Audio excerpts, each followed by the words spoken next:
Estimados, na aula de hoje nós vamos aprender acerca do Instituto da Evicção, que conjuntamente com o Instituto do Vício Redibitório compõe todo um sistema de proteção para a parte adquirente. No Instituto da Evicção nós temos três partes distintas: o alienante, o adquirente e o reivindicante. Vamos à aula então.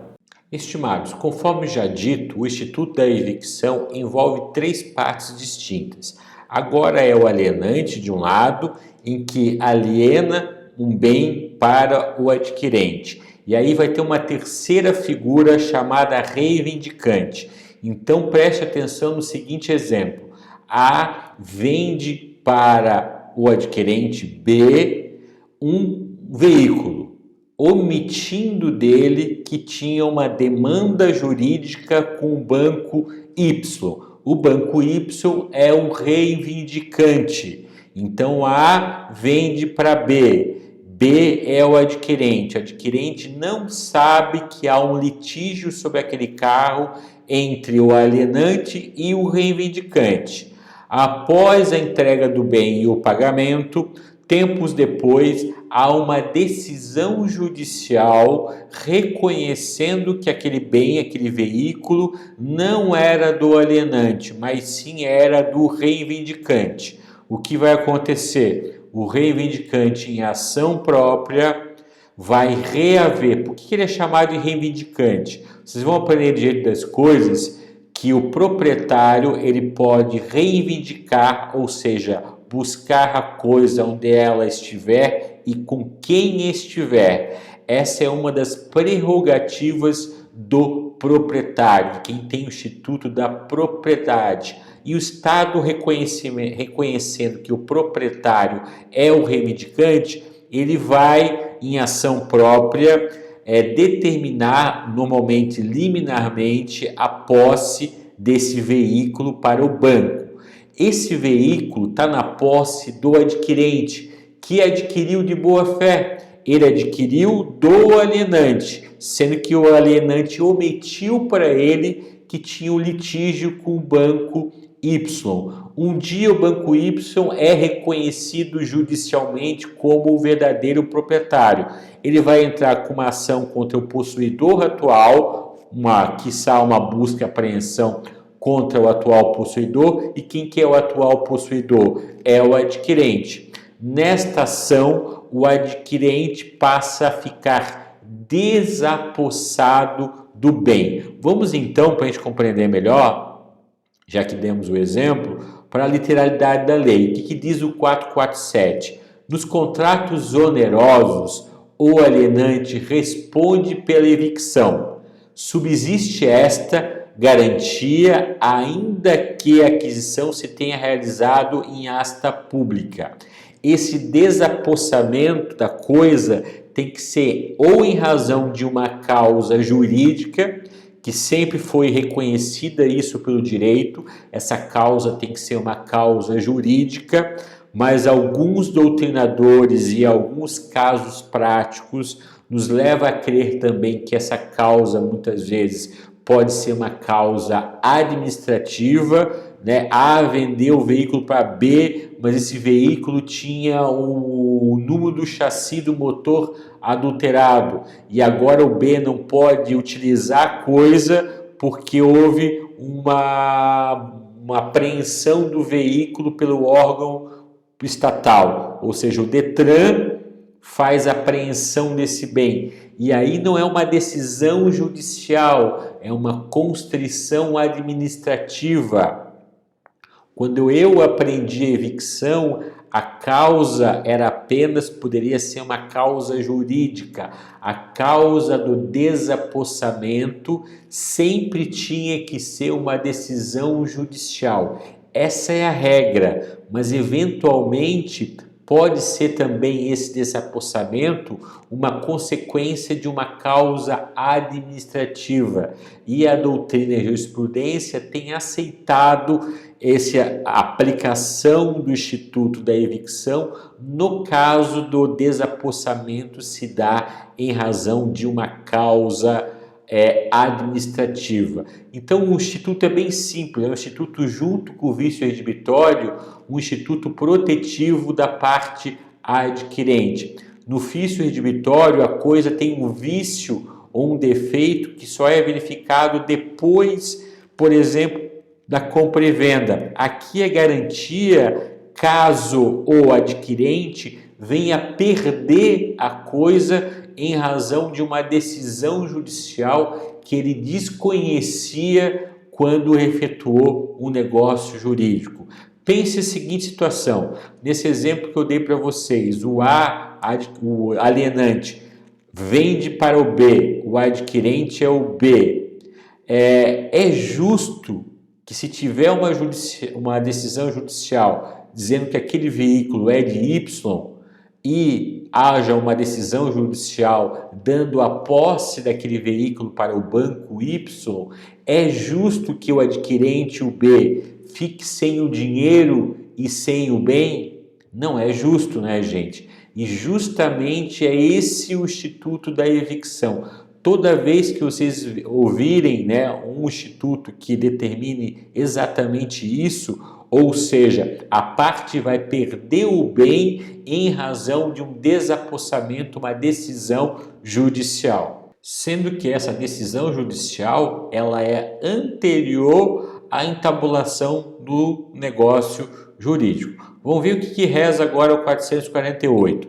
Determina o 448. Podem as partes, por cláusula expressa, reforçar, diminuir ou excluir a responsabilidade pela evicção. Gente, aqui cabe um parênteses, para vocês não confundirem evicção com responsabilidade pela evicção. Quando a gente fala aqui, o artigo fala em responsabilidade pela evicção, está falando em responsabilidade civil, perdas e danos em razão da ocorrência da evicção. Podem as partes, então, expressamente aumentar, reforçar, diminuir e até excluir a responsabilidade civil, o direito de receber perdas e danos, em razão da evicção, mas não podem entabular acerca da inexistência da evicção. A evicção, o que é a evicção? Caso o B venha a perder o bem, não é justo ele ficar sem o dinheiro e sem o bem. O que vai acontecer? O alienante vai devolver o dinheiro para o B, devidamente corrigido, e mais o que a gente vai ver a seguir, que são custos se tiver do contrato, mais, se for o caso, honorários. Voltar ao que era antes, o status quo. A evicção é isso. Se o adquirente perder aquilo que ele comprou de A, o alienante, em razão de uma causa jurídica em regra pré-existente, ele vai ter o direito de receber de volta o que ele pagou. É essa justiça. Não é justo que o adquirente fique sem o bem e sem o dinheiro. O que fala aqui o 448 não é que as partes podem celebrar um contrato em que antecipadamente renunciem o direito à evicção. Há uma tendência de achar esse contrato nulo, né? Porque vai dar muita vantagem para uma das partes e pouca vantagem para a outra parte. O que pode o contrato prever que, se ocorrer a evicção, ela vai ser no valor X, ou ela vai ser a metade do valor do contrato, como diz o artigo, pode até dizer que vale 2 vezes o valor do bem, como se fosse uma multa, ou seja, pode reforçar, pode diminuir, ou até pode dizer simplesmente que, se houver evicção, não vai ter direito a perdas e danos, vai ter direito à evicção, que é matéria de ordem pública, ou seja, devolve o dinheiro simplesmente, mas sem qualquer indenização por responsabilidade civil. É isso que determina o artigo 448. E completando o que a gente acabou de dizer, determina os termos do artigo 448.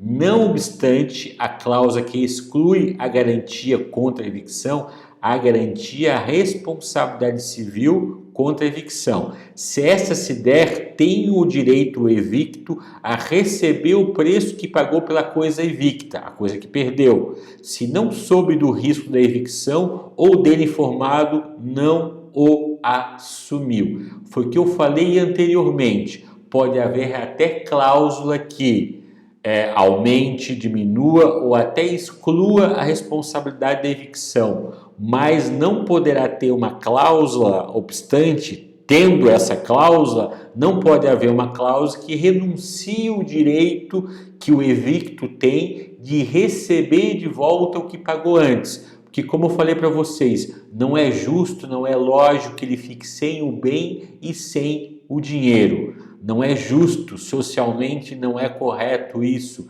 não é direito. Então até pode ter no momento da alienação uma cláusula que exclua, por exemplo, o direito à evicção ou limite o valor do recebimento de uma indenização se ocorrer a evicção. Mas o direito sagrado do adquirente em receber o dinheiro de volta, caso ele venha perder o bem por uma causa jurídica, uma decisão judicial, e deixando claro desde já, como a gente vai ver no último artigo, o adquirente, ou ele não sabia, ou ele se sabia, não assumiu o risco da existência da evicção. A evicção, ele perdeu o bem por uma decisão judicial.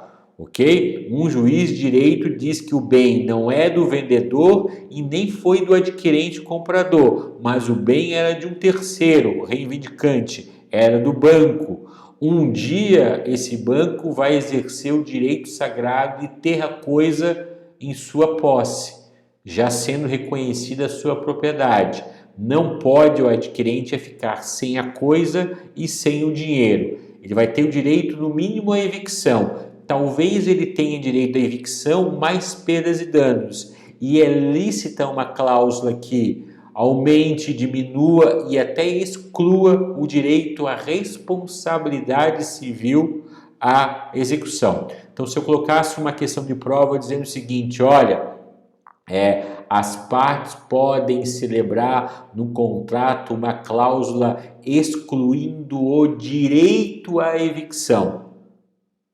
Essa questão seria falsa. O direito à evicção não pode ser celebrado em cláusula contratual, mas a responsabilidade civil pela ocorrência da evicção, sim. Além de receber o dinheiro de volta, eu teria um direito a uma indenização por dano material e até por dano moral de mais 100 mil.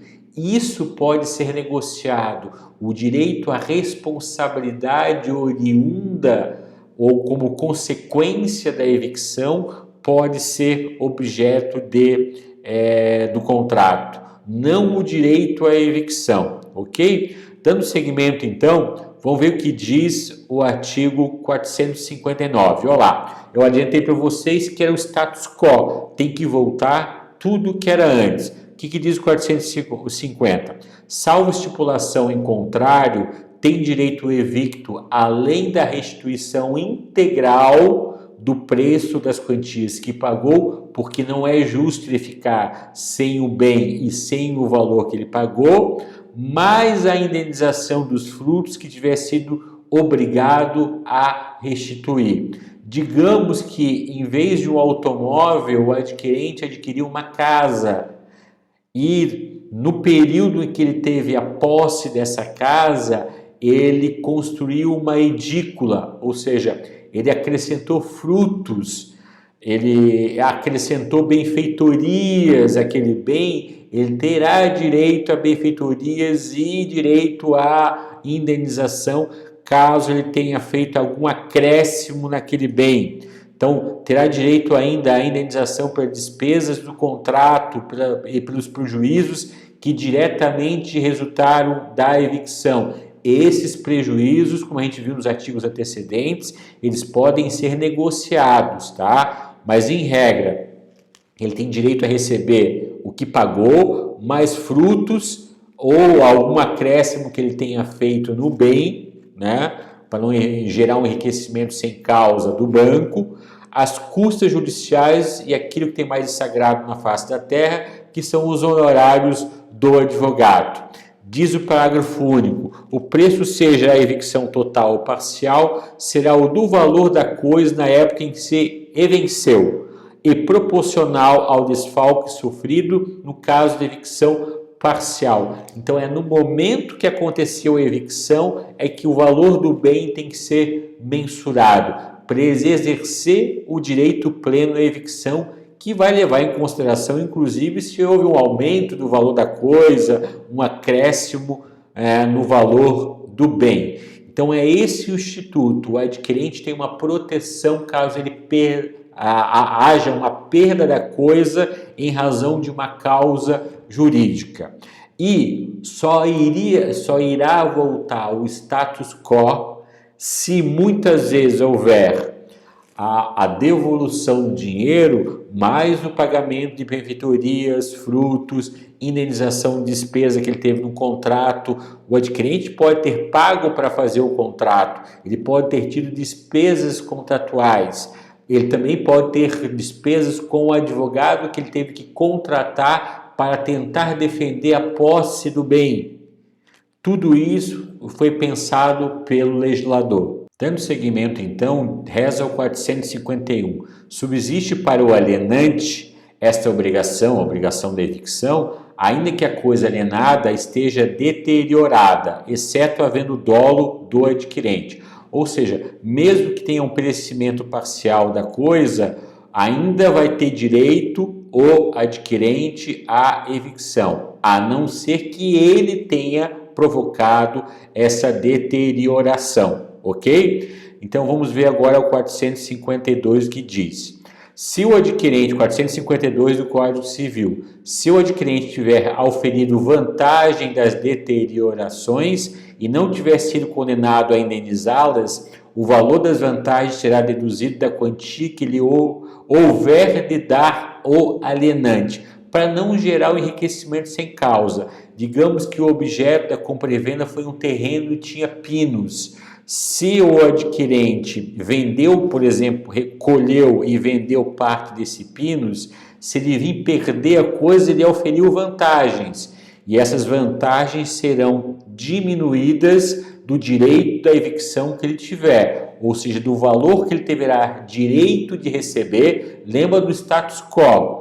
Ele não pode ficar nem com mais nem com menos. Ele tem que ficar como se voltasse o tempo e se tornasse tudo o que era antes. Só que nesse meio tempo, no tempo que ele tinha a posse do bem, ele auferiu vantagens. Essas vantagens serão deduzidas do direito ao dinheiro que deveria receber, o valor que ele pagou pela coisa evicta. O artigo 453 determina que as benfeitorias necessárias ou úteis não abonadas ao que sofreu a evicção, ou seja, o evicto, serão pagas pelo alienante. Então, se houve o acréscimo, isso eu já tinha adiantado para vocês, de benfeitorias necessárias ou úteis, o alienante vai ter que reembolsá-las. Ok? Se houve um acréscimo de benfeitorias.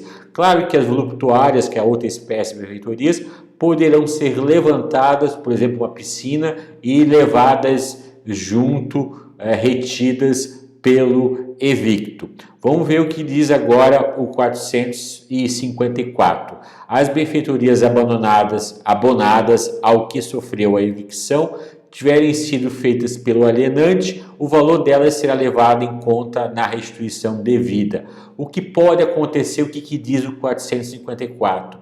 Digamos que o litígio entre o alienante e o banco fosse apenas de um terreno. O alienante construiu uma casa em cima. O terreno vale 100 mil, a casa vale 100 mil. Agora ele vendeu esse bem para o adquirente por 200 mil.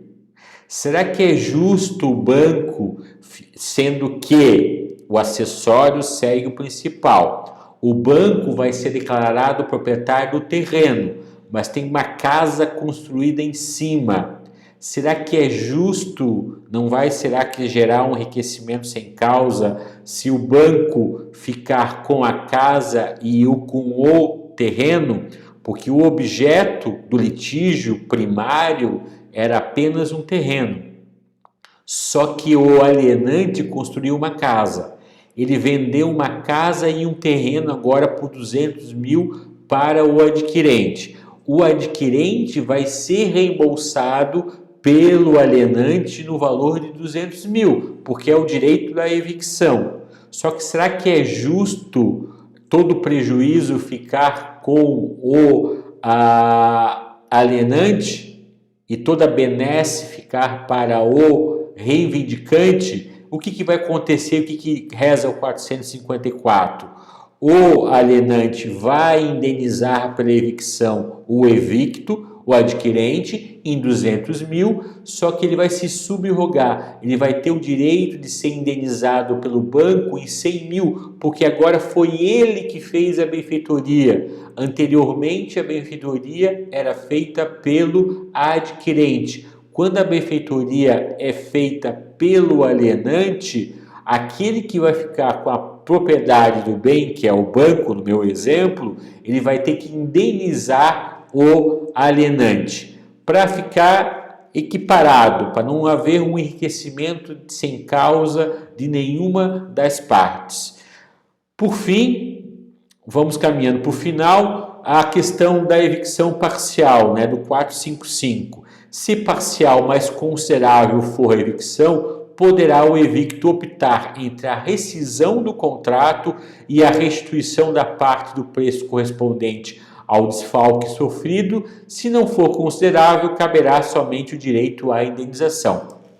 Se você for imaginar uma gleba, um terreno bem grande, em que há uma perda por uma causa jurídica de parte desse terreno, ele pode escolher o evicto em permanecer com o que sobrou e ser indenizado apenas da parte evicta, ou simplesmente rescindir o contrato e voltar tudo que era antes, recebendo a quantia que pagou, mais tudo que a gente viu que ele tem direito, As despesas do contrato, aos frutos, benfeitoria se foi realizada e até a indenização por dano material ou moral surgidas em razão da evicção. Então, ele que vai escolher, se for considerado, o juiz vai analisar se é considerável ou não a evicção, porque a evicção pode ter acontecido com parte pequena do terreno, por exemplo, com 5% do terreno aconteceu a evicção. Ele vai ser indenizado por aqueles 5% e o contrato vai permanecer no mundo jurídico, não vai ser rescindido. Vamos ver agora o que diz o 456. Para poder exercitar o direito que da evicção lhe resulta, o adquirente notificará do litígio o alienante imediato ou qualquer dos anteriores, quando e como lhe determinarem as leis do processo. Anteriormente, as leis do processo obrigavam que, no prazo de resposta, era obrigado o adquirente a denunciar a lide os alienantes. Se houver uma cadeia de alienantes, todos eles. Agora isso pode ser resolvido em ação própria. Não há essa necessidade eminente de se fazer a notificação. A lei processual, o CPC, mudou. Simplesmente o adquirente ele pode ficar inerte naquele processo que vai discutir a posse. Lembra que eu falei para vocês que o banco tem a propriedade por uma decisão judicial e agora ele vai atrás da posse?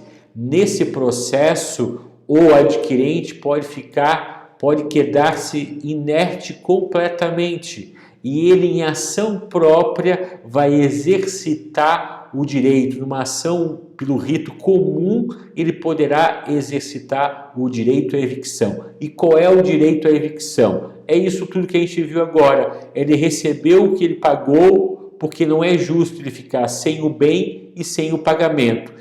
E demais acessórios que a gente viu, custos de advogado, custos do processo, indenização por dano material e moral e mais frutos e benfeitorias que ele tenha realizado. E dando sequência, aqui tem o artigo 125 que vai explicar para vocês a questão da denunciação da lide. E só o parágrafo único, né? Não atendendo o alienante, o parágrafo único do artigo 456, tá, gente?